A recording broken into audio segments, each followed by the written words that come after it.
बनू शकत नाही, ही सगळ्यात पहिली गोष्ट आहे. त्यामुळे ठरवलंय ना मला हे बनायचंय, बनूच शकता, हा पहिला विश्वास तुमच्या ठाई येऊ द्या. हे सगळ्यात महत्वाचं आहे. सगळ्यात महाराष्ट्रामध्ये शेतकऱ्यांच्या आत्महत्येचा प्रश्न जसा गंभीर आहे तसा विद्यार्थ्यांच्या आत्महत्येचा प्रश्न सुद्धा गंभीर आहे. हे आत्महत्या करणारे विद्यार्थी कुठल्या क्षेत्रातले? ते मेडिकलला जाणारे विद्यार्थी आहेत, ते इंजिनिअरिंग करणारे विद्यार्थी आहेत. म्हणजे ते विद्यार्थी बुद्धिमान आहेत, गुणवत्ता असणारी आहेत, कष्ट करून अपार बुद्धीनं संघर्ष करून ते या क्षेत्रात आलेत. मग ते आत्महत्या का करतायत? आत्मघात का करून घेतायत? याचं कारण असं आहे की ते ज्या क्षेत्रात आलेत ते क्षेत्र त्यांच्या आवडीचं नाही. त्यांना हे करायचं नव्हतं, त्यांची ही इच्छा नाही. आईला वाटतंय म्हणून, वडिलांची इच्छा आहे म्हणून, माझा मित्र गेलाय म्हणून, माझ्या मैत्रिणीने तिथे ऍडमिशन घेतलंय म्हणून. तुझं काय? तुला काय बनायचं आहे? हा विचार दुर्दैवानं आमच्या ग्रामीण भागातल्या विद्यार्थ्यांच्या बाबतीत आवर्जून घडतो. ही आमची अडचण आहे.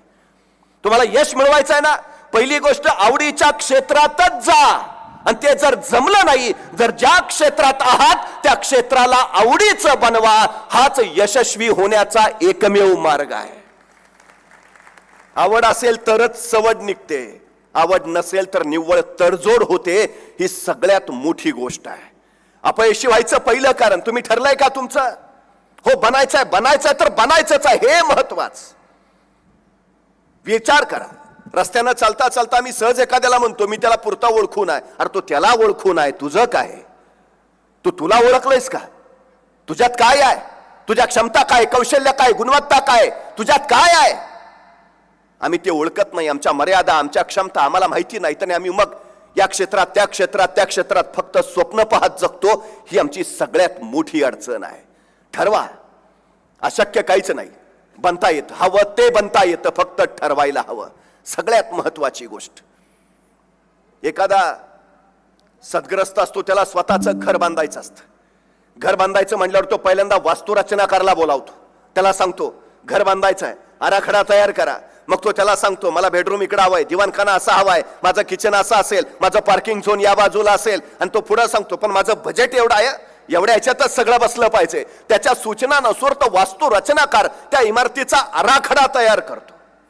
दगडामातीची इमारत बांधण्यासाठी सुद्धा आम्ही इतकं नियोजन करतो, मग आमच्या जिवंत हाडामांसाच्या पोराच्या आयुष्याची इमारत उभा करायला आम्ही खरंच नियोजन करतो का? हा सगळ्यात महत्वाचा आणि चिंतनाचा विषय आहे.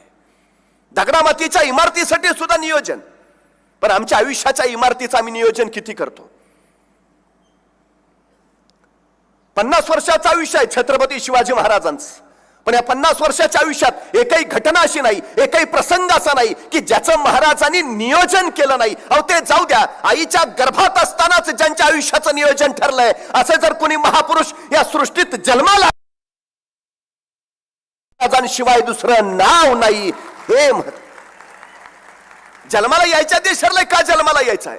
जन्माला यायच्या दिवस ठरलंय, जन्माला येऊन काय करायचं आहे? 50 वर्ष एकही घटना नाही ज्याचं महाराजांनी नियोजन केलं नाही.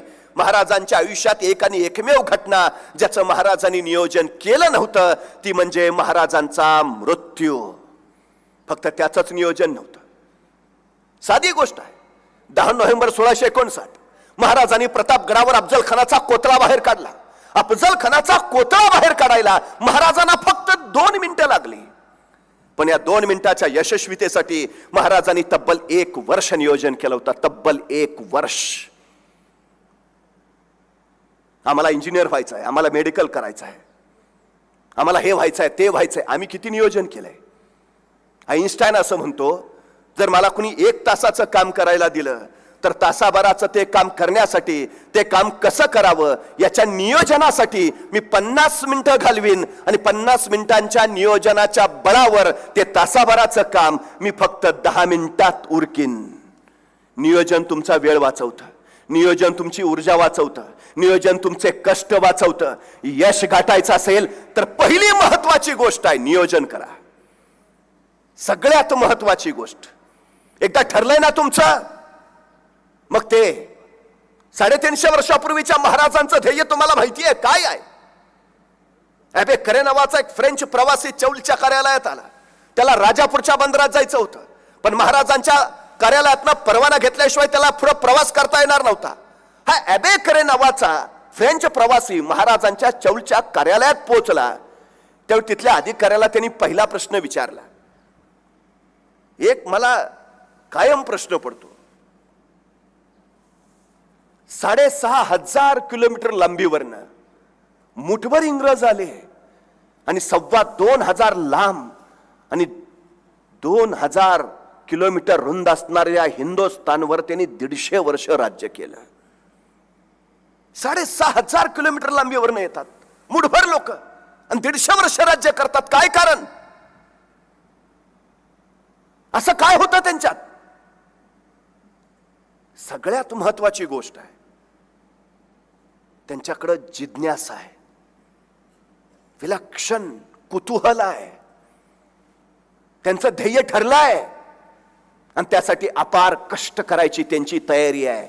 आपण किती आहोत हे महत्वाचं नाही, आपण कोण आहोत हे महत्वाचं. आपण कोण आहोत हेही महत्वाचं नाही, आपण काय करतो आहोत हे महत्वाचं. हे सगळं ठरलंय. नियोजन तुम्हाला शिस्त शिकवते. ठरलंय ना तुम्हाला हे बनायचं आहे, आराखडा बनवायचा आहे ना, मग तसंच वागलं पाहिजे. ही शिस्त आहे. इंग्रजांनी 150 वर्ष राज्य का केलं माहिती आहे? ही शिस्त त्यांच्या धमन्यांमध्ये भिनली पुरती. हे महत्वाचं आहे. एकदा मुंबईच्या चौपाटीवर इंग्रजांचे वकील आणि पेशव्यांचे एक वकील गप्पा मारत फिरत होते. पेशव्यांच्या वकिलानं इंग्रजांच्या वकिलाला प्रश्न विचारला, जो आत्ता मी म्हटला तोच, की एवढ्या लांबीवरनं तुम्ही मुठभर इंग्रज आला आणि 150 वर्ष आमच्या देशावर राज्य केलं, तुम्हा इंग्रजांना हे जमलं तरी कसं? तो इंग्रज वकील हसला आणि म्हणाला, सांगू कसं? इंग्रजांच्या वकिलाला अंगरक्षक होता आणि पेशव्यांच्या वकिलाला सुद्धा अंगरक्षक होता. इंग्रजांचा वकील म्हटला, मी माझा अंगरक्षक समुद्रात त्याला उभा राहायला सांगतो, तुम्ही तुमच्या अंगरक्षकाला सुद्धा समुद्रात जाऊन उभा राहायला सांगा. पेशव्यांचा वकील म्हणला, ठीक आहे. मग इंग्रजांचा अंगरक्षक जो होता तो समुद्रात गुडघाभर पाण्यात जाऊन उभा राहिला. पेशव्यांच्या वकिलांचा अंगरक्षक सुद्धा गुडघाभर पाण्यात जाऊन उभा राहिला. नेमकी भरतीची वेळ होती.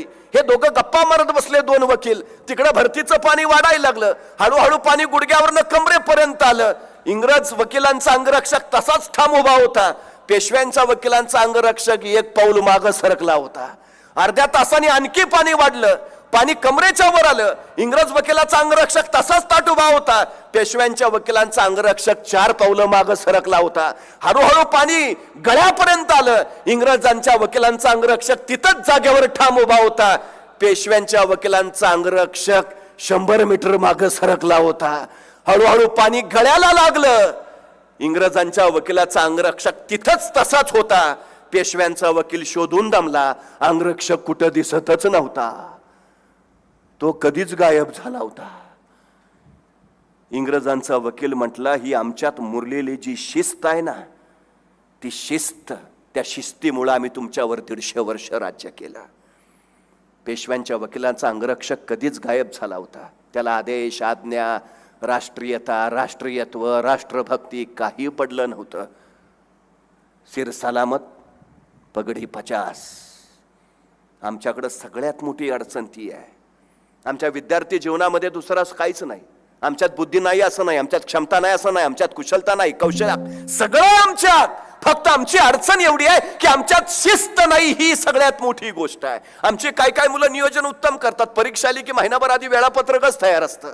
रोज पहाटे 6ला उठणे, अर्ध्या तासात सगळं आवरणे, 6:30 वाजता सिव्हिलचा अभ्यास करणे,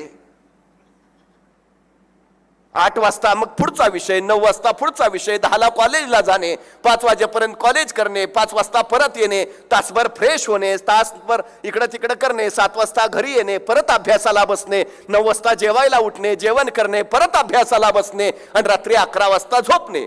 नियोजन उत्तम. प्रत्यक्ष कारवाई करायची वेळ येते त्यावेळी नियोजन चालू होतं. रात्री मित्राचा बर्थडे असल्यामुळे तिकडंच अडकलो. घरी यायलाच 2 वाजले. त्यामुळे सकाळी 6ला उठणंच झालं नाही. उठतानाच 8ला उठलो. तोपर्यंत अभ्यासाचा पहिला तास संपला होता. 8 वाजता मला सिव्हिलचा अभ्यास करायचा होता, पण पुस्तक नेमकं माझ्या मित्रानं नेलं होतं. आता नियोजनाप्रमाणेच सगळं घडलं पाहिजे, कारण पुस्तक नसताना त्या विषयाचा ठरला असताना तास दुसऱ्या विषयाचा अभ्यास करणं बरोबर नाही. त्यामुळे मी सरळ तो विषय सोडून टाकला.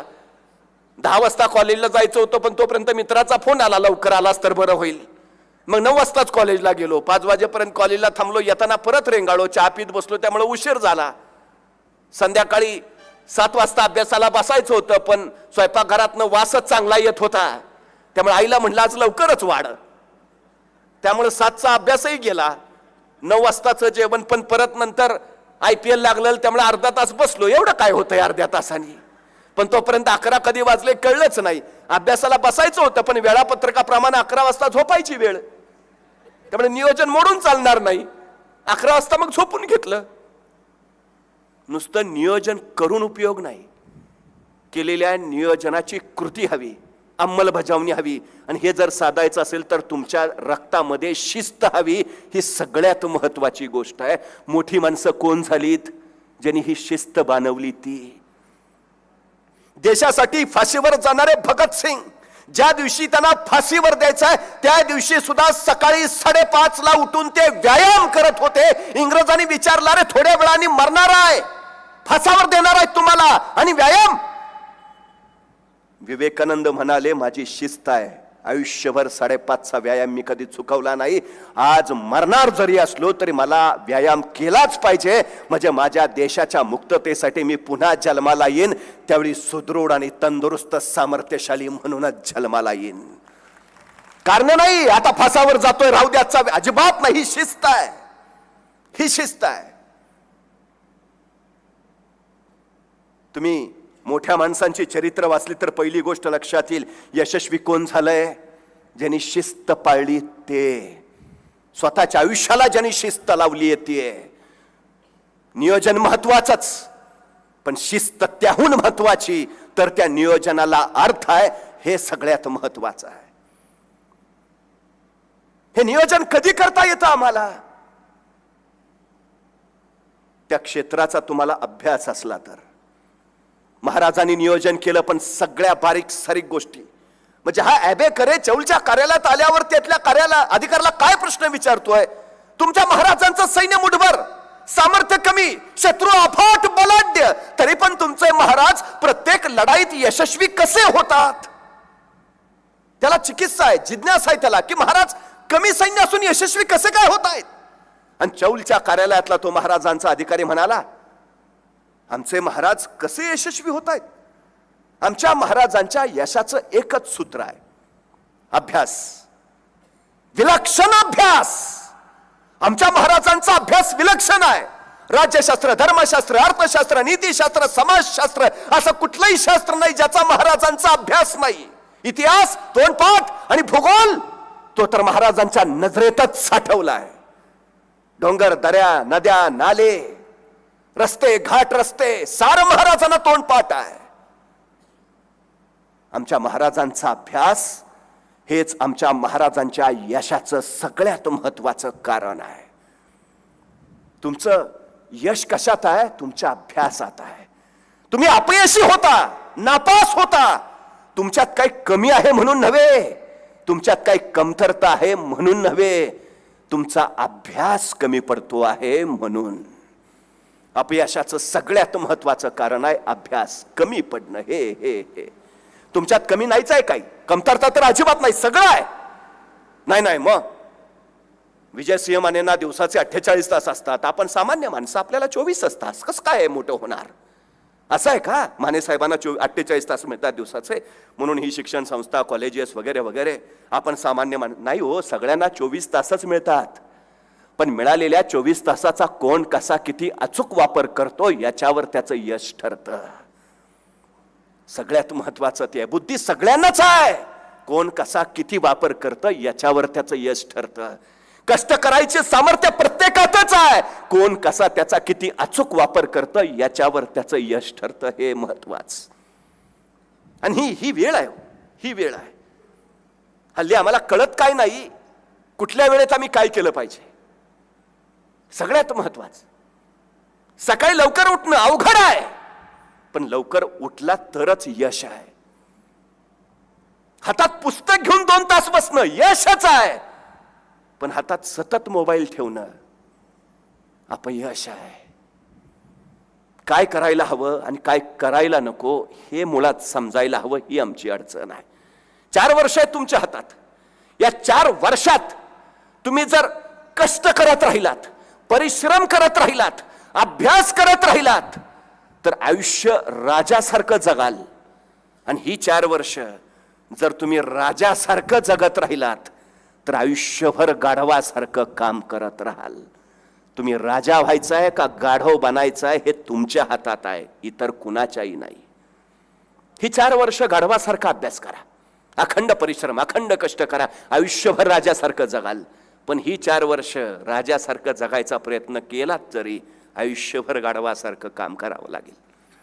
काय करायचं आहे? वेळ गेलेली परत नाही येत. एक वेळ गेलेला माणूस परत येईल, पण हातातनं गेलेली वेळ ती परत कधीच येत नाही. तुमचे कितीतरी बांधव तुम्हाला दिसतील, तेव्हा वेळ घालवलं नसतं तर बरं झालं असतं असे ऐकवणारे. अडचण काय? वेळेची किंमत कळते, पण वेळ गेल्यावर कळते, ही आमची अडचण आहे. ती वेळेत कळाली तर वेळच आपली किंमत वाढवते, ही सगळ्यात मोठी वस्तुस्थिती आहे. 5 वर्षाचं महत्व जर तुम्हाला माहिती करून घ्यायचं असेल तर निवडणुकीत पराभूत झालेल्या एखाद्या उमेदवाराला विचारा, 5 वर्ष किती महत्वाची. 1 वर्षाचं महत्व जर तुम्हाला माहिती करून घ्यायचं असेल तर नोकरीनं मिळालेल्या एखाद्या बेरोजगार युवकाला विचारा, 1 वर्ष किती महत्वाचं. महिन्याच्या पगाराचा आकडा काढेल, वर्षाचा हिशोब मांडेल आणि सांगेल माझं एवढं नुकसान झालं, त्यावेळी कळेल आम्हाला 1 वर्ष किती महत्वाचं. 1 महिन्याचं महत्व जर तुम्हाला माहिती करून घ्यायचं असेल तर मातृत्वाच्या वाटेवर असणाऱ्या एखाद्या स्त्रीला विचारा, 9 महिन्यातला 1 महिना सुद्धा किती महत्वाचा, ते तुम्हाला कळेल 1 महिन्याचं महत्व. 1 आठवड्याचं महत्व जर तुम्हाला माहिती करून घ्यायचं असेल तर एखाद्या साप्ताहिकाच्या संपादकाला विचारा, 1 आठवडा किती महत्वाचा, त्यावेळी कळेल तुम्हाला आठवड्याचं महत्व. 1 दिवसाचं महत्व जर तुम्हाला माहिती करून घ्यायचं असेल तर मजुरीनं मिळालेल्या एखाद्या मजुराला विचारा, मजुरी अभावी ज्यावेळी खोपटातली चूल पेटत नाही आणि चुलीतली आग ज्यावेळी पोटात पेटते त्यावेळी तो सांगेल तुम्हाला 1 दिवस किती महत्वाचा. 1 तासाचं महत्व जर तुम्हाला माहिती करून घ्यायचं असेल तर जगजेत्याला अलेक्झांडरला विचारा, जगाचा बादशाह होता, जगाचा सम्राट होता, पण मृत्यू शय्येवर खिळला होता आणि आपल्या वैद्याकडे केविल वाणी प्रार्थना करत होता की फक्त एक तास मला जगवा, फक्त 1 तास. त्या जगजेत्या अलेक्झांडरला विचारा, 1 तास किती महत्वाचा. 1 मिनिटाचं महत्व जर तुम्हाला माहिती करून घ्यायचं असेल तर अमेरिकेच्या वर्ल्ड ट्रेड सेंटरवर ज्यावेळी विमान हल्ला झाला, तो विमान हल्ला होण्यापूर्वी त्या इमारतीतनं फक्त 1 मिनिट आधी सुरक्षित बाहेर पडलेल्या एखाद्या इस्माला विचारा, 1 मिनिट किती महत्वाचा. आणि 1 सेकंदाचं मोल जर तुम्हाला माहिती करून घ्यायचं असेल तर ऑलिम्पिक मध्ये फक्त 1 सेकंदासाठी सुवर्ण पदक हुकलेल्या एखाद्या धावपटूला विचारा, 1 सेकंद किती महत्वाचा. तेव्हा कळेल आम्हाला की सेकंदा मिनिटाचं मोल जर एवढं असेल तर आमच्या आयुष्याला आकार देणारी ही 4 वर्ष किती महत्वाची आहेत. त्याचं मोल काय आहे? या 4 वर्षाचं मोल कळालं की मग आयुष्याचं महत्व उमगेल, हे पहिल्यांदा लक्षात ठेवा. ही वेळ फार महत्वाची आहे, फार.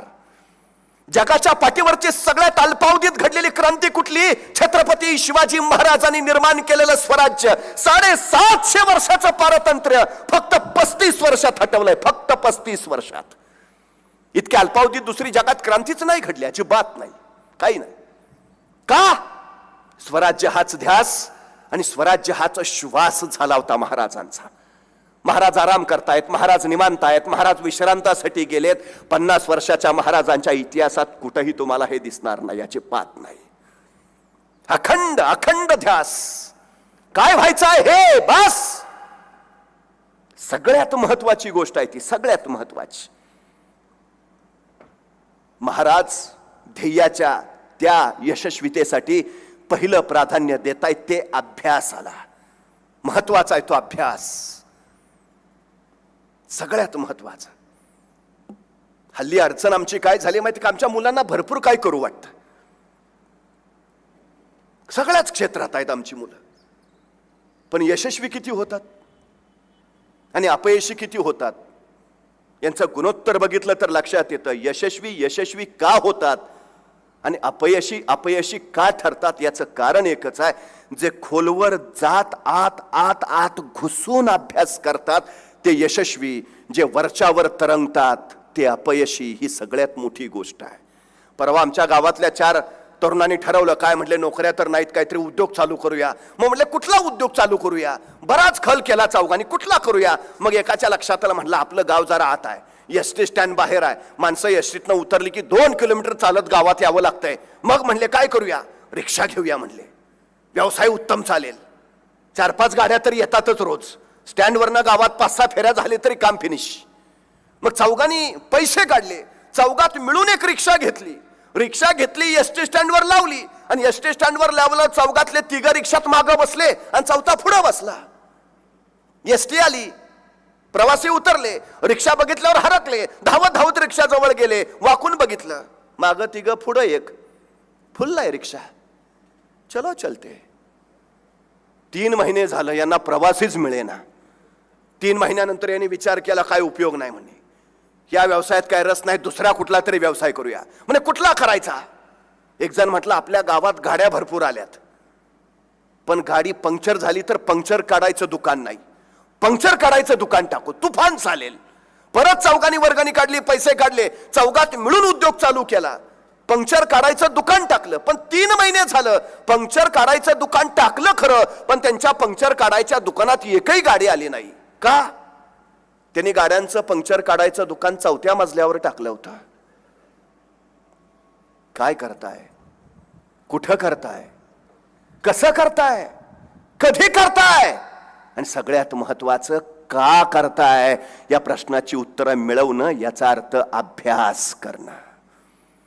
हा जर अभ्यास केला तर यशस्वी व्हाल, नाहीतर मग उथळ पाण्याला खळखळाट फार, दुसरं काही होणार नाही. ही सगळ्यात महत्वाची गोष्ट आहे, सगळ्यात महत्वाची. अभ्यास, अभ्यास आणि अभ्यास. या बेकरीनं महाराजांच्या चौच्या कार्यालयातल्या त्या अधिकाऱ्याला दुसरा प्रश्न विचारला, तुमचं महाराज हे सगळं करतायत, पण तुमच्या महाराजांचं ध्येय काय आहे, तुमच्या महाराजांचं स्वप्न काय आहे, तुमच्या महाराजांची महत्वाकांक्षा काय आहे. आणि चौलच्या कार्यालयात तो अधिकारी सांगतोय, आमच्या महाराजांचं स्वप्न, आमच्या महाराजांचं ध्येय, आमच्या महाराजांची महत्वाकांक्षा सिंधू नदीपासून बंगालच्या उपसागरापर्यंत, अहद तंजावर पासून तहद पेशावर पर्यंत अखंड साम्राज्य उभा करायचं आणि या साम्राज्यावर भगवा डौलानं फडकावत ठेवायचा, हे माझ्या राजांचं ध्येय आहे. काय ध्येय आहे? सिंधू नदीपासून बंगालच्या उपसागरापर्यंत, अहद तंजावर पासून तहद पेशावर पर्यंत अखंड साम्राज्य उभा करायचं. तुमची स्वप्न काय आहे, तुमची ध्येय काय आहे. तुमचं जेवढं ध्येय मोठं तेवढी तुमची झेप मोठी असते. मोठं ध्येय ठेवा, मोठं ध्येय. नाहीतर आज मितीला 9,000 अभियांत्रिकी महाविद्यालय आहेत. या 9,000 अभियांत्रिकी महाविद्यालयातनं किमान 9 लाख विद्यार्थी दरवर्षी इंजिनियर होऊन बाहेर पडतात. 9 लाख इंजिनियर्सना खरंच 9 लाख नोकऱ्या उपलब्ध आहेत. त्यातल्या फक्त 2,000 इंजिनियर्सना नोकऱ्या मिळतात. उरलेल्या 7,000 इंजिनियर्सने काय करायचं, हा सगळ्यात महत्वाचा प्रश्न आहे. तुम्ही काय ठरवलंय? तुम्हाला खात्री आहे तुम्हाला नोकरी मिळेलच, आणि जर नाही मिळाली तर काय? हजारो वर्षापूर्वी गौतम बुद्धांनी सांगितलं विज्ञानवादी व्हा. तर फिजिक्स, केमिस्ट्री, बायोलॉजी हे विषयच अस्तित्वात नव्हते, तरीही गौतम बुद्ध सांगतायत विज्ञानवादी व्हा. मग कुठलं विज्ञान अपेक्षित आहे त्यांना? विज्ञानाचा अर्थ आहे ज्ञानाची कृती करणं.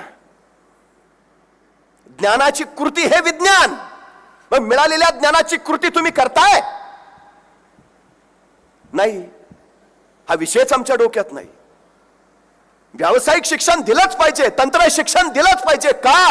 नोकऱ्यांना तो पर्याय म्हणून त्याला स्वतःचा उद्योग व्यवसाय उभा करता आला पाहिजे, यासाठी ही गरजेची गोष्ट आहे. आमची ती तयारी किती आहे? आम्ही याच्यावर किती विचार केलाय? सगळ्यात महत्वाचा विषय आहे. आमच्या अलीकडची सर अडचण काय माहिती आहे? आमच्यात एक सर्वोत्तम गुणच हळूहळू आता दुर्मिळ होत गेलाय. इंग्रजांना 150 वर्ष इथं राज्य करायचं होतं, त्यांना मालक बनून राहायचं होतं आणि इथल्या सगळ्यांना गुलाम बनवायचं होतं. म्हणून मॅकॅलॉनं जी शिक्षण पद्धती बनवली ती मुळातच गुलाम बनवणारी आम्ही अजूनही तीच चालू ठेवली आहे. त्यामुळे स्वतः काहीतरी करावं, स्वतः काहीतरी निर्माण करावं, स्वतः काहीतरी घडवावं हा विषयच नाही आमच्याकडे येत. ही सगळ्यात मोठी अडचण आहे. म्हणजे मला कधी कधी बरं वाटतं, बरं झालं ते सफरचंदाच्या झाडाखाली न्यूटनच बसला होता. माने साहेब, मी फिजिक्सचा प्राध्यापक आहे, मला कधी कधी प्रश्न पडतो मी काय शिकवतो विद्यार्थ्यांना? Newton's law, Einstein's formula, Edison's rule. असं का नाही हो पाटील्स फॉर्म्युला, मानेज रूल, घेवारीज लॉ.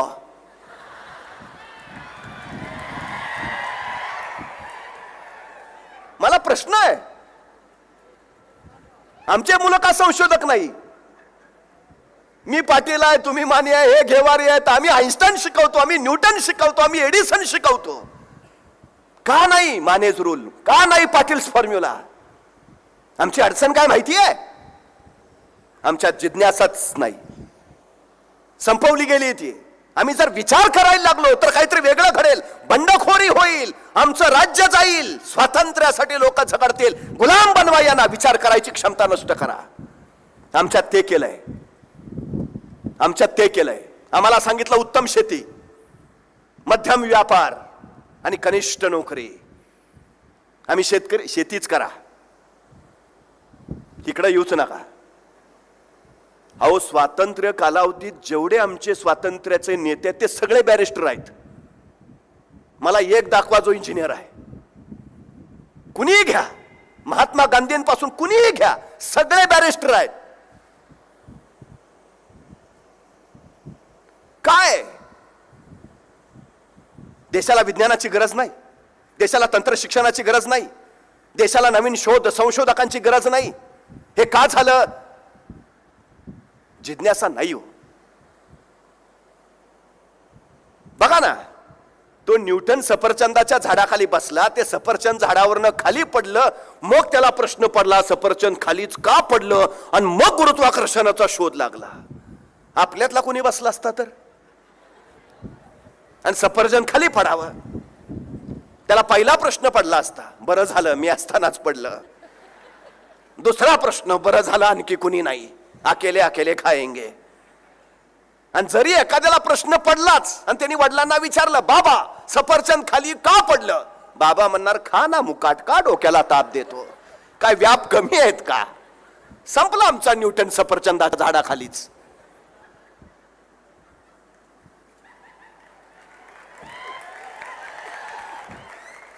किती कल्पना सुचतात तुम्हाला नवीन. तुम्हाला कधी वाटलं होतं? 20 वर्षापूर्वी कल्पना सुद्धा नव्हती की पाणी विकत घेऊन प्यावं लागेल. ज्याने बिस्लेरीचा जन्म घातला ना, तो आज जगातला सगळ्यात श्रीमंत व्यक्ती आहे. अमेझॉन नावाची कंपनी स्वतः काहीच निर्माण करत नाही, काहीच नाही, पण जगातली सगळ्यात आर्थिक उलाढाल करणारी कंपनी आहे. काहीच निर्माण नाही, फक्त दुसऱ्याचा माल घेऊन त्याला विक, बस. झोमॅटो एकही स्वतःच्या मालकीचं हॉटेल नाही, पण फोन केला की तुमची ऑर्डर तुमच्या घरपोच येते. ह्या कल्पना आहेत, कल्पना. ह्या कल्पना निर्माण झाल्या पाहिजेत, ह्या कल्पना जन्माला आल्या पाहिजेत. वेगळं काय आहे तुमच्यात, नवं काय आहे तुमच्यात, हे महत्वाचं आहे. का शोध लावायला पाहिजेत आम्ही, काय सुचायला हवं आम्हाला काहीतरी. इंजिनियर झाला म्हणजे काय, मग कुठल्या तरी कंपनीत, मग कुणाच्या तरी हाताखाली काम, मग ठरलेलं 11 ते 5 चल, काय उपयोग आहे? आणि ठिकाण कधी माहिती आहे? 9 लाखातनं 2 लाख ज्यांना नोकऱ्या मिळतात त्यात तुम्ही असला तर का असाल? तुमच्यात जर काही वेगळेपण असेल तर, तुमच्यात जर त्यांच्यापेक्षा काहीतरी विलक्षण कौशल्य असेल तर, हे जर तुमच्यात असेल तर पुढे चाल. इतरांपेक्षा काय आहे वेगळं तुमच्यात? हा सगळ्यात महत्वाचा. तुम्ही घडवलंय स्वतःला तसं? शोध घेतलाय कधी? साधा साधा विषय आहे. एक भारतीय उद्योगपती अमेरिकेला गेले. हेनरी फोर्डना भेटायचं होतं त्यांना. इथं ते मोटार उद्योग सुरू करणार होते, त्यामुळे हेनरी फोर्ड तर मोटार उद्योगातला बाप माणूस, त्यांचं मार्गदर्शन घेऊन भारतीय उद्योगपती अमेरिकेला गेले. ते हेनरी फोर्डच्या घरी सदग्रस्त भांडी घासत बसला होता. भारतीय उद्योगपतींनी त्याला विचारलं, हेनरी फोर्ड आहेत का घरी? तो भांडी घासणारा म्हटला, आहेत ना, बसा. आणि तो भांडी घासणारा मनुष्य उठला, आत गेला. तोच मनुष्य कपडे घालून बाहेर आला आणि भारतीय उद्योगपतींना म्हणाला, मीच हेनरी फोर्ड, बोला काय काम काढल्यात? भारतीय उद्योगपती उठला, हेनरी फोर्डना नमस्कार केला, म्हणला, जे मार्गदर्शन मिळवायला आलो होतो ते मला मिळालं, मी आता निघतो.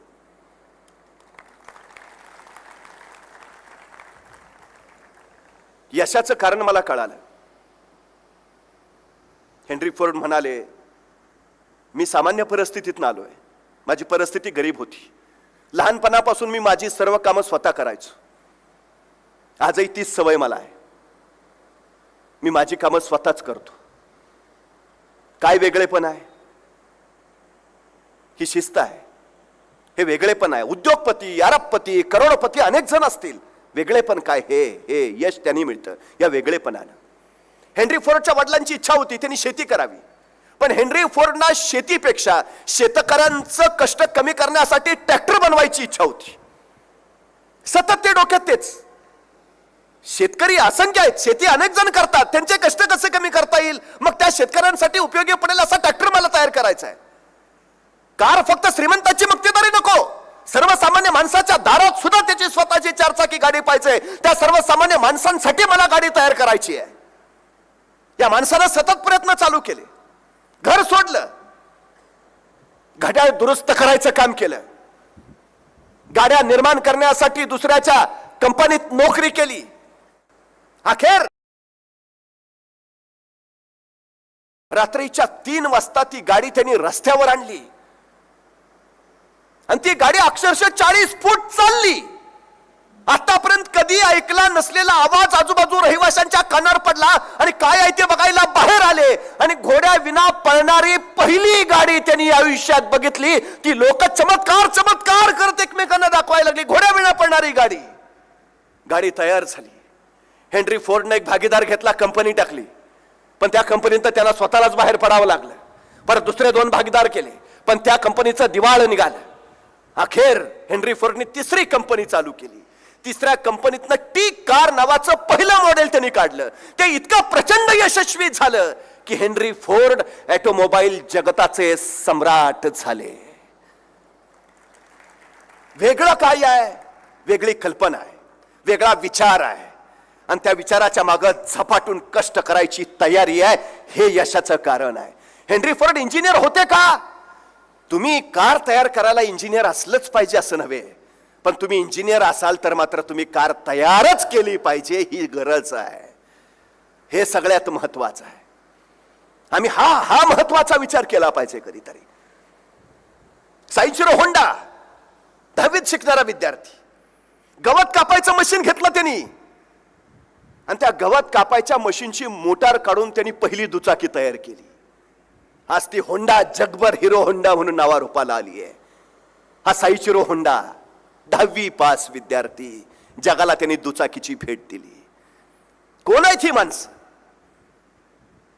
ही कल्पनेचा उपयोग करतात, कल्पनेवर राज्य करतात आणि कल्पना प्रत्यक्षात आणि सत्यात उतरवतात आणि त्याच्यानुसार मग जगावर राज्य करायची हुकूमत तयार करतात. वेगळं काहीतरी द्या, नवं काहीतरी काढा. सगळ्यात महत्वाचं आहे ते हे, सगळ्यात महत्वाचं. एका ऑटोमोबाईल कंपनीमध्ये सुंदर गाडी तयार केली, गाडी सज्ज झाली.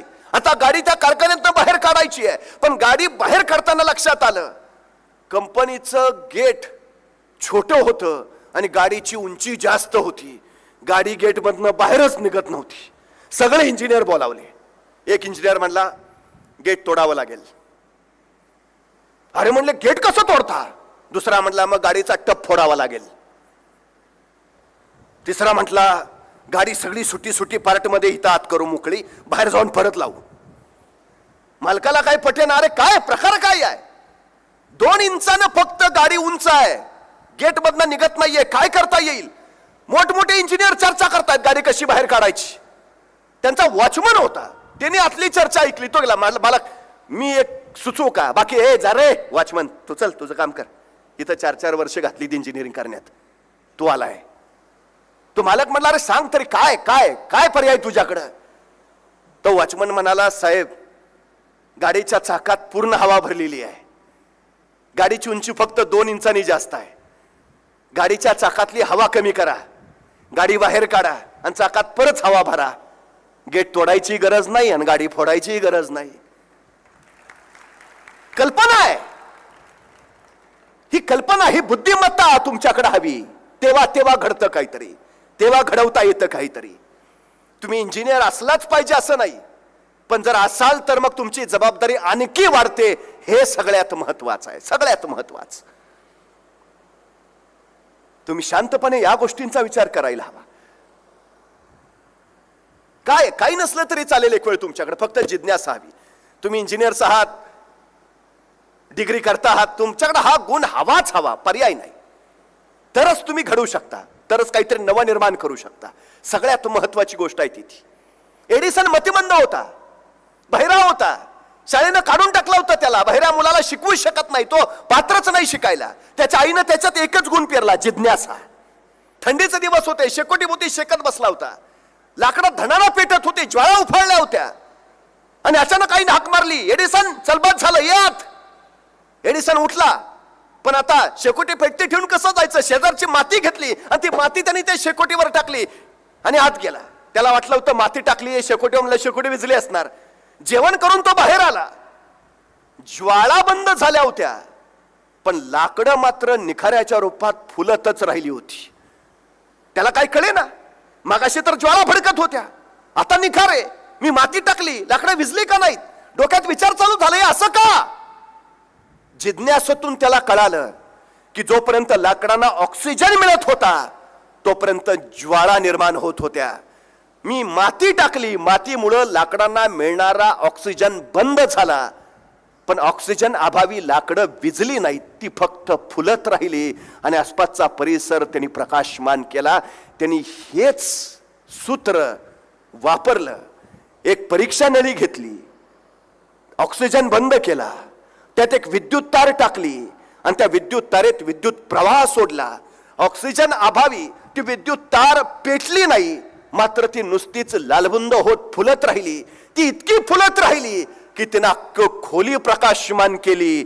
आणि या जिज्ञासेतून एडिसननं जगात पहिला विद्युत बल्ब तयार केला आणि जग उजळून काढलं. ज्या एडिसनला शाळेनीच हाकलून दिलाय तो एडिसन विद्युत बल्बचा शोध लावतो. असं काहीतरी वेगळं करायचं असेल तर ही जिज्ञासा हवी, हे सगळ्यात महत्वाचं. महाराजांकडे ती जिज्ञासा आहे. सुरतेवर छापा मारला, आता काय शोधावं, सोनं नाणं संपत्ती. पण महाराजांना माहिती आहे इंग्रज पुढारलेले सुधारलेले, काहीतरी वेगळं असेल. महाराजांची जिज्ञासून जर फिरफिरत होती आणि अचानक एका कोपऱ्यात महाराजांना कसलं तरी यंत्र दिसलं. महाराजांनी उचललं, सोबत आणलं. यंत्र उचलून आणलं खरं, पण यंत्र कशाचं आहे तेच महाराजांना माहिती नाही. जिज्ञासा किती आहे बघा. महाराजांनी फिरून इंग्रजांनाच पत्र पाठवलं, ते परवा छापा मारला होता, आणलंय तुमचं यंत्र उचलून, पण ते कशाचं आहे ते सांगता का. नाही सांगितलं इंग्रजांनी. महाराजांनी शोध घेतला, यंत्र कशाचं कशाचं कशाचं, आणि लक्षात आलं हे छापाई करणारं यंत्र आहे. उत्तम उत्तम, हे छापाई करणारं यंत्र चालू केलं पाहिजे. पुस्तकं छापता येतील, ग्रंथ छापता येतील, ज्ञान प्रवाहित करता येईल, यंत्र चालू झालं पाहिजे. महाराजांनी पुन्हा इंग्रजांना पत्र पाठवलं, हे छापाई यंत्र चालवणारा माणूस पाठवता का. नाही पाठवला इंग्रजांनी. जेवढा काळ महाराज सुरतमध्ये होते तेवढा काळ त्यांनी शोध घेतला, जमलं नाही. शेवटी सुरतेवरनं निघताना ते छपाई यंत्र महाराजांनी सुरतेच्या भीमजी पारेख नावाच्या माणसाला दिलं. सांगितलं चालू करा, छपाई कला सुरू करा. महाराज पुढे निघून आले आणि महाराजांनी दिलेलं हे छपाई यंत्र सुरतच्या भीमजी पारेखनं सुरू केलं आणि हिंदुस्थानातला पहिला छापखाना सुरतमध्ये चालू झाला, ज्याचं नाव होतं श्री शिवाजी छापखाना. हिंदुस्थानच्या छपाई कलेचे जनक म्हणून सुद्धा मला महाराजांकडे बघावं लागतं. हे नाविन्य आहे, हे नवनिर्माण आहे, ही जिज्ञासेतून निर्माण झालेली वृत्ती आहे. त्याच्यातून तुम्हाला जीवन प्रवाही करता येतं, गतिमान करता येतं आणि भविष्य काळाकडं यशाच्या दिशेनं नेता येतं. हे सगळ्यात महत्वाचं, हे हे हे हवं आमच्यात, सगळ्यात महत्वाची गोष्ट आहे.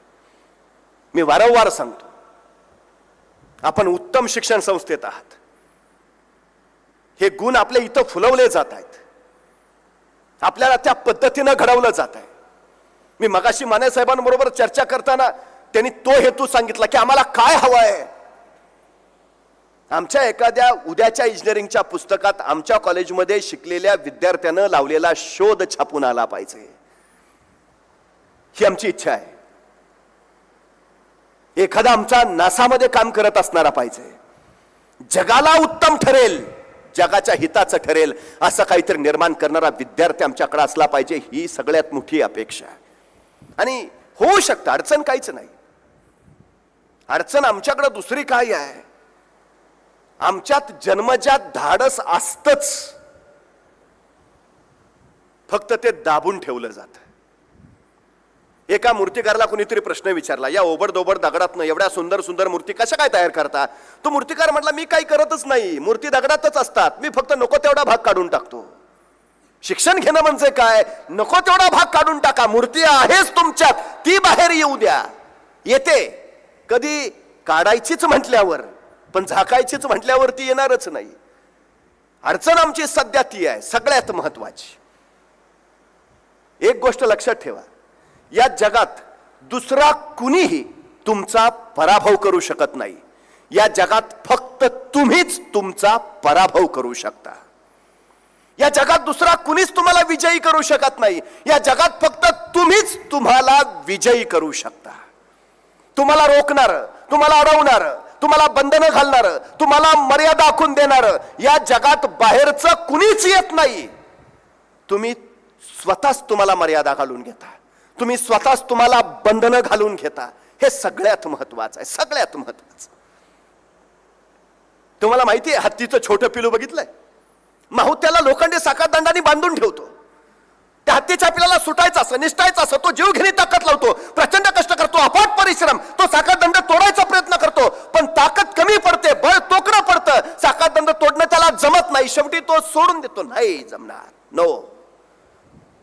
तोच हत्ती पुढे मोठा होतो, बलाढ्य होतो, अफाट होतो, मोठमोठाले वृक्ष सोंडे धरून टाकतो. आता मोठ्या हत्तीला माहूत साखळदंडानं बांधूनही ठेवत नाही, तो साखळदंड नुसताच आसपास असतो.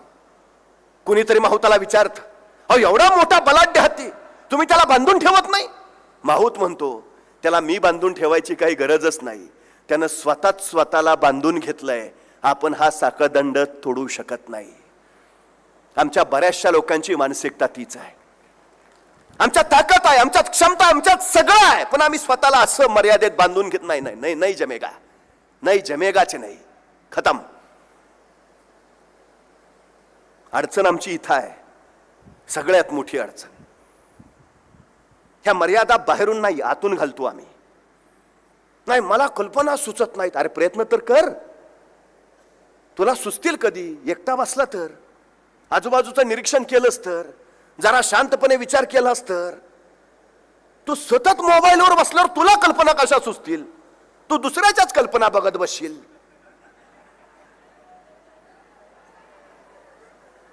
अडचण आमची तिथं आहे. तुम्ही अँड्रॉइड फोन वापरत असाल तर कधीतरी तुमचा स्क्रीन टाइम किती आहे ते काढून बघा. आठवड्याचा येतो सरासरी, किती काळ तुम्ही मोबाईलच्या स्क्रीनवर आहे येतो. तुमच्या लक्षात येईल 7 तास 8 तास हा स्क्रीन टाइम आहे. किती वेगात आम्ही आमचं आयुष्य वाया घालवतो. मोबाईल पुढे रिकामं बसून राहणं याच्यापेक्षा आयुष्य संपवण्याचा दुसरा वेगवान मार्गच नाही. त्यासाठी तुम्हाला आत्मघात करायची गरज नाही. मी सांगतो, एखाद्याला फारच आयुष्य कंटाळवानं मारायचं बेरायचं असलं ना, मोबाईल घेऊन बस.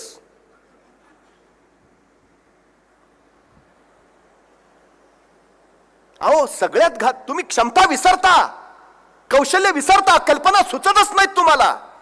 पूर्वी एखाद्याला विचारलं 12 पंचे किती, तो म्हणायचा लगेच उत्तर सांगायचा. आता एखाद्याला विचारा, पहिला मोबाईल काढतो, बुद्धीचा वापर बंद. अरे वापरणार कधी? मला कधी कधी भीती वाटते. जीवशास्त्रीय अभ्यास सांगतात माणसाला शेपटी होती, वापराविना गळून गेली.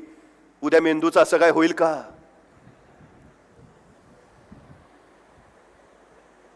फार फार वर्षापूर्वी माणसाला मेंदू असायचा. म्हणजे आताची वस्तुस्थिती अशी आहे की 50-60 वर्षानंतर जर एखाद्या माणसाचं पोस्टमार्टम केलं तर 60 वर्षानंतर तो पोस्टमार्टम करणारा डॉक्टर खात्रीनं सांगणार 2023चं पार्सल आहे. पण तुम्ही ओळखलं कशावरनं? त्याच्या अंगठ्याचा आणि ह्या बोटाचा फार वेगात विकास झालेला आहे. का? स्क्रीन खतम. कशाचा वापर कराल तेच वाढत जाईल. हो, अडचण ती आहे. परवा एका विद्यार्थ्याला मी सहज विचारलं, काय रे 100 मीटर पळशील का? तो 5 मिनिटं माझ्याकडेच बघत बसला. अरे म्हटलं 100 मीटर पळशील का? त्याने मला विचारलं 100 मीटर म्हणजे किती? मला कळलं नेमकं काय झालं इथे. मी त्याला म्हटलं, काय खेळबिळ खेळतोस का नाही? म्हटलं सगळे खेळ खेळतो, फुटबॉल खेळतो, व्हॉलीबॉल खेळतो, बॅडमिंटन खेळतो, क्रिकेट खेळतो. अरे म्हटलं एवढे सगळे खेळ खेळतो, दिवसभर मैदानावरच असतोस का काय? तर म्हटलं मैदानावर नाही, मोबाईलवर खेळतो. म्हटलं मग बरोबर आहे, तुला 100 मीटर कळणारच नाही. मग त्याला सांगितलं इथून तिथपर्यंत जे अंतर आहे त्याला 100 मीटर म्हणायचं. पळशील का? म्हटलं करतो प्रयत्न. अरे तुला काय 5 किलोमीटर सांगतोय का? 100 मीटर पळायचं आहे, पळशील का? करतो ना प्रयत्न. बरं मला सांग, हे 100 मीटर अंतर पार करला तुला किती वेळ लागेल? तो 5 मिनिटं अंतरच बघत बसला. अरे मला वेळ किती लागेल? 5 मिनिटं तरी लागतील. 5 मिनिटं? अरे 100 मीटर पळायचंय. हो सांगितलं ना, मग 5 मिनिटं लागतील. अरे हुसेन बोल्टचं ऑलिम्पिकचं रेकॉर्ड 9.58 सेकंदाचा आहे. तो 10 सेकंदात 100 मीटर पळतो. तू 15 सेकंद म्हण, 20 सेकंद म्हण, 25 सेकंद म्हण, का 5 मिनिटं? माझं मला माहिती आहे ना.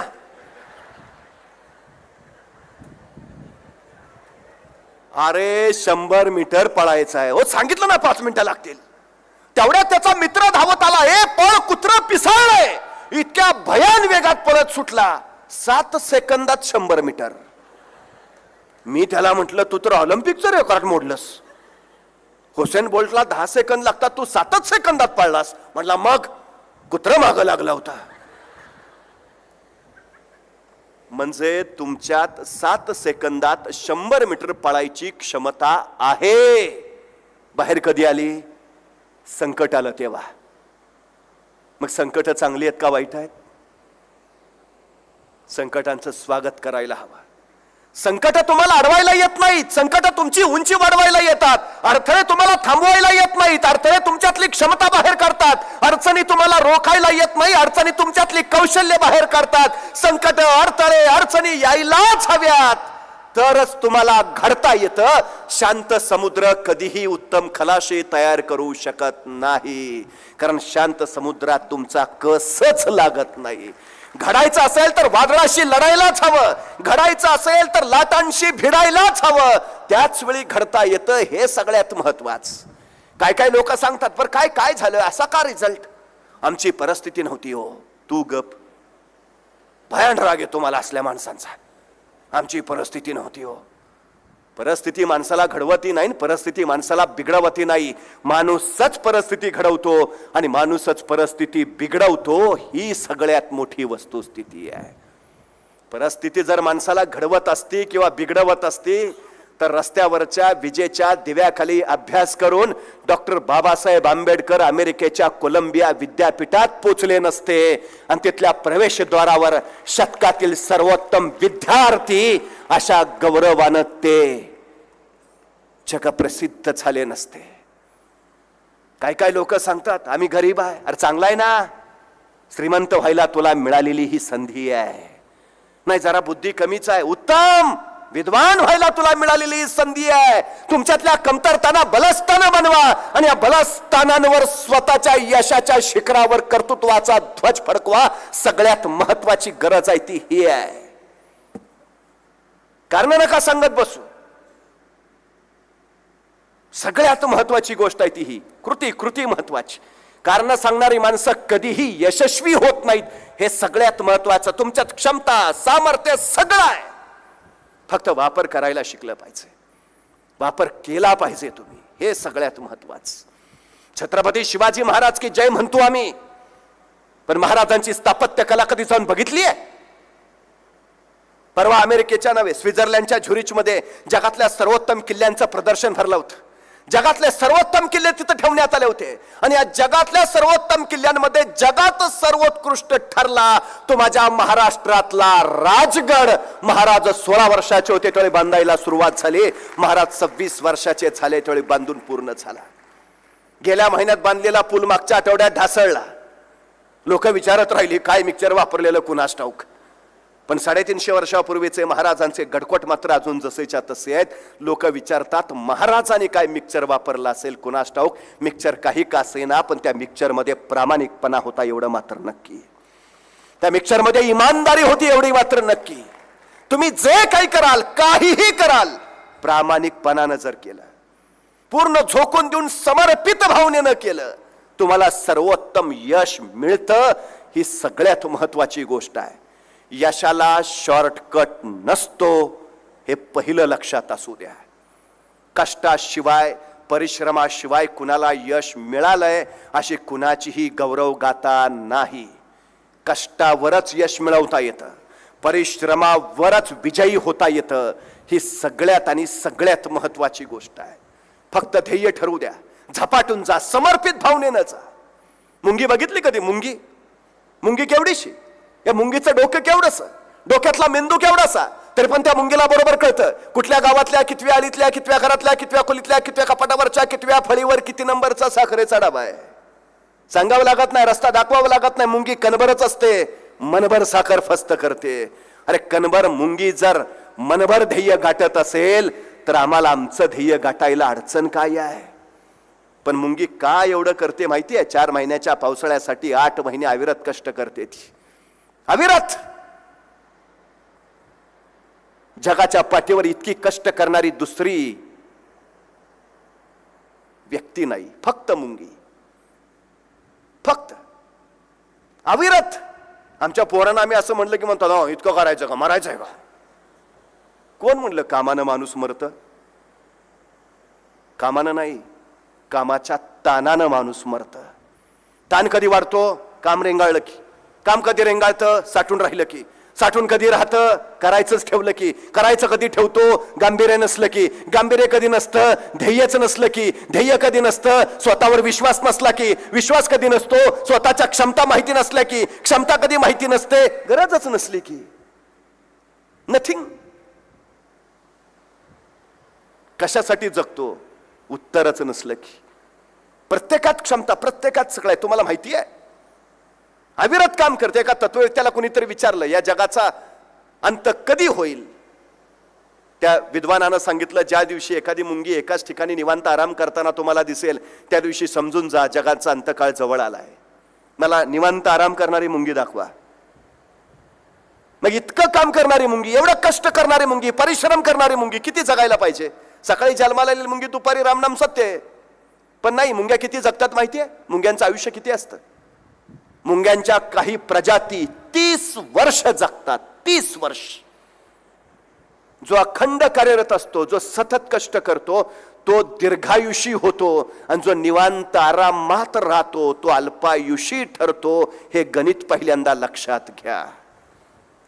आराम नाही, कामात बदल हीच विश्रांती. अखंड काम करा. 35 वर्षात का महाराजांनी पारतंत्र्य 750 वर्ष अखंड काम. हे सगळ्यात महत्वाचं आहे. कष्ट महत्वाची गोष्ट आहे, सगळ्यात महत्वाची. अहो मुंग्यांना डोळे नाहीत, आंधळे असतात मुंग्या. जगाच्या पाठीवर अशी एकही दृष्टी असलेली मुंगी अजून जन्माला आली नाही. सगळ्या आंधळे असतात, तरी मुंग्यांची रांग कधी चुकत नाही. इतकी शिस्त त्यांच्या ठायी आहे. भिंतीवर चढताना कितीतरी वेळा मुंगी खाली ढासळताना तुम्हाला दिसेल, पण ती प्रयत्न सोडत नाही. तुम्ही अपयशी होता याचा अर्थ तुम्ही संपता असा नव्हे. तुम्ही पराभूत होता याचा अर्थ तुम्ही हरता असा नव्हे. तुम्ही प्रयत्न करणंच सोडून देतात त्यावेळी तुम्ही खऱ्या अर्थानं हरता.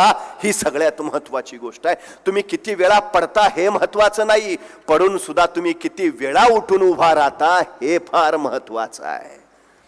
मुंगी पुन्हा पुन्हा उठून उभा राहते. तिच्या यशाचं सगळ्यात एकच कारण आहे, सातत्य. सातत्य. तुम्हाला यश मिळवायचं ना, तुमच्याकडे बुद्धी नाही नसू द्या, तुमच्याकडे सामर्थ्य नाही नसू द्या, गुणवत्ता नाही नसू द्या, तुमच्यात फक्त एक अलौकिक गुण हवा ज्याचं नाव आहे सातत्य, चिकाटी. बस.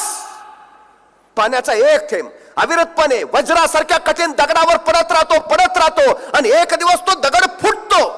तो थेंबाच्या सामर्थ्यानं ताकदीनं नव्हे, त्या थेंबाच्या सतत सतत सातत्याच्या पडण्यामुळं. ही ताकद सातत्याची आहे. अमेझॉन जगातली सगळ्यात लांब नदी आहे, पण जिथं ती उगम पावते तिथं दर 7 सेकंदांनी एक थेंब पडतो. दर 7 सेकंदांनी एक थेंब. 1000 वर्ष झाली 7 सेकंदांनी एक थेंब पडायचं सातत्य अजून बंद नाही झालं. एका थेंबापासून होणारी अमेझॉन आज जगातली सगळ्यात मोठी नदी आहे. तुम्हाला असं वाटत असेल मी परीक्षा आल्यावर अभ्यास करेन, रोज 1 तास, 1च तास, पण सतत आणि सातत्यानं. हे सातत्य तुम्हाला यश देईल. सतत सतत सतत गोष्ट केली की सराव होतो. सरावाचं रूपांतर सवयीत होतं आणि सवयीचंच रूपांतर चरित्र आणि चारित्र्यात होतं. ही सगळ्यात महत्वाची गोष्ट आहे, सगळ्यात महत्वाची. तुमचा विचार, तुमचं मन, तुमच्या कृती बाजूला वळणारच नाही ज्यावेळी तुम्हाला ही सतत सवय लागेल. यशाची, कष्टाची, परिश्रमाची, चिकाटीची, सातत्याची, जिद्दीची. तेव्हा तेव्हा तेव्हा यश मिळतच जाईल. हे सगळ्यात महत्वाचं. एका साधूला एक विलक्षण सामर्थ्य लाभलेलं. तो साधू नाचायला लागला की पाऊस पडायचा.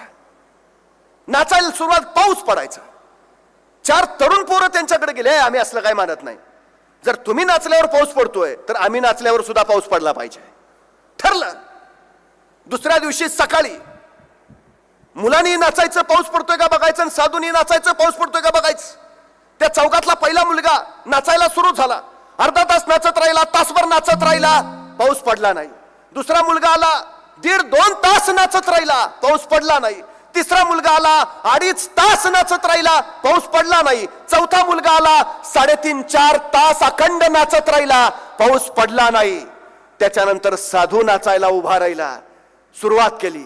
अर्धा तास झाला, तास झाला, 1.5 तास, 2 तास, 3 तास, 4 तास, 5 तास, 6 तास. सूर्य मावळला, अंधार पडायला लागला. 7 तास झाले, साधू नाचतोच आहे. आणि बघता बघता अचानक चोहा बाजूने अंधारून आलं. ढगांची दाटी झाली आणि 8व्या तासाला पाऊस पडायला सुरुवात झाली. साधू मग नाचायचा थांबला. ते 4 तरुण पोरं साधूंकडे गेली. आम्ही नाचलो तर पाऊस पडला नाही, तुम्ही नाचलो तर पाऊस कस काय पडला. साधू म्हटला, माझ्याकडे 2च पर्याय होते. एक, मी नाचल्यावर पाऊस पडलाच पाहिजे, आणि 2, जोपर्यंत पाऊस पडत नाही तोपर्यंत मी नाचलंच पाहिजे. आयुष्यातल्या जीवनाचं सगळ्यात मोठं यशाचं सूत्र हे आहे. मी अभ्यास करतोय, यश मिळालंच पाहिजे, नाहीतर जोपर्यंत यश मिळत नाही तोपर्यंत मला अभ्यास केलाच पाहिजे.